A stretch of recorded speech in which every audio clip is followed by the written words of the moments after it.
The Bourne Ultimatum is Julia Stiles' third outing as CIA operative Nicky Parsons, the only person willing to help Jason Bourne, played by Matt Damon, figure out who he really is. Daniel said the training was experimental. Behavior modification. They had to break down the agents before they became operational. He said you were the first one. Why are you helping me? It was difficult for me. With you. You really don't remember anything. No, Julia Stiles, good morning, good to see you. Thank you. I tell you, I am such a huge, ridiculous fan of these movies, and I think this third one is as good as the first two. You're in it a lot more. How was it for you? It was great. No, thank you. I'm proud to be a part of this franchise. I think it's. I was actually really impressed that Paul Greengrass, the director, didn't try and repeat the second one. Yeah. I think that.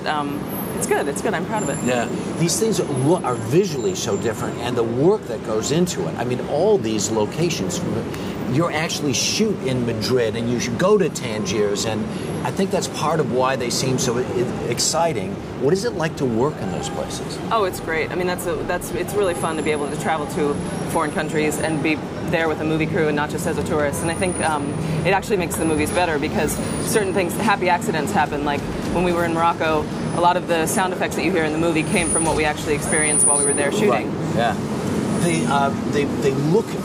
These movies look different than most other movies, because I think of the reality of being in those places, but they're shot differently. There's a whole different texture. What is it like to work with Damon? This is a whole different sort of animal, it seems like, than most other movies we see.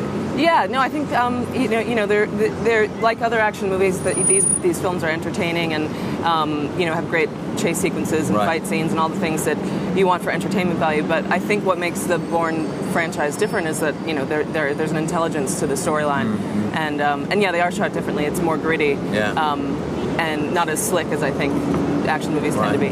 Did you know going into the third one that your part, because from what I understand, your part just got bigger and bigger as the shooting went on and on, right? Well, it's been really fun to play a character over the course of 3 movies. In the first one, I think you kind of didn't really know what my character was doing, but that ended up paying off in this one because it turns out she'd been around since the beginning and she had more information than anyone expected. Yeah. Jason Bourne's only friend. Well, yes. Maybe not quite only friend in this last one.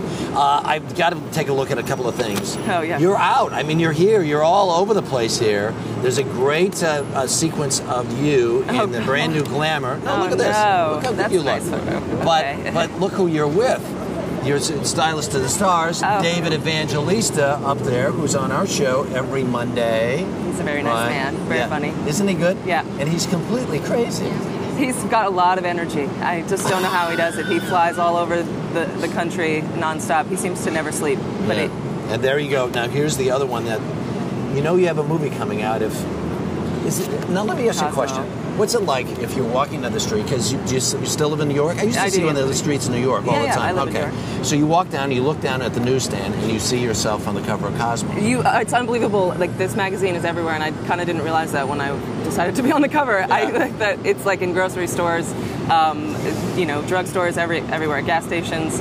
It's and this I'm just going to cover up the well, if you cover it up, then you make me read it, because what it says is... No, it's just so embarrassing. It says, Julia Stiles, the least girl in Hollywood. Oh, yeah. All right? That's nice. I didn't write it, but... Yeah. You didn't write that? No. Are you different from the other, because you're in New York, because you pursued an education, because you don't necessarily live in that Hollywood world? Do you think that sets you apart from other actresses? No, I think there are a lot of really smart, talented actresses my age. I think the ones that are different from that tend to get more attention, but that's fine by me. Yeah. What else are you cooking on? I just finished a movie called Gospel Hill that Angela Bassett and Danny Glover are in. It's a drama. It takes place in the South. It's about a murder that happened in the South during the Civil Rights Movement. Wow. That was never prosecuted, and how that the town is still in a lot of turmoil over it. Right. Well, we're very big fans of yours, and we'll look forward to everybody seeing Julia Stiles in the new Bourne movie that opens tomorrow, and in the new Danny Glover movie too. Thanks very much for being here. Really appreciate it.